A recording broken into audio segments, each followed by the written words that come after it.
জিন ও সুলাইমান আগ। একটি শিক্ষণীয় ছোট গল্প। অনেক বছর আগের কথা। মহান নবী সুলাইমান আগ ছিলেন একজন দয়ালু ও জ্ঞানী বাদশাহ।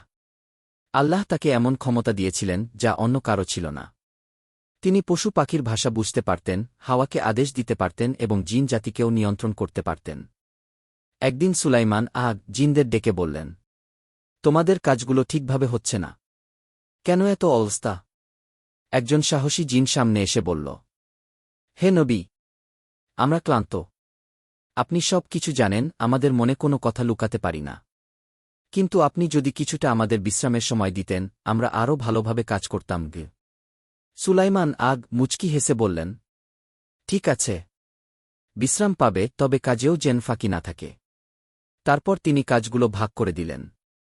কেউ নদী থেকে পানি আনবে, কেউ রাজপ্রাসাদ গড়বে, আবার কেউ জ্ঞানচর্চায় মনোযোগ দেবে। জিনরা আনন্দের সঙ্গে কাজ করতে লাগল। তারা বুঝে গেল, একজন ন্যায়বান শাসক কেবল আদেশ করেন না, বরং প্রজাদের কথা শুনেন। দিন যেতে থাকল। সুলাইমান আগ মৃত্যুবরণ করলেন, কিন্তু আল্লাহর হিকমতে তিনি কিছু সময় ধরে তার লাঠিতে ভর দিয়ে দাঁড়িয়ে ছিলেন। জিনরা ভাবল তিনি এখনও জীবিত।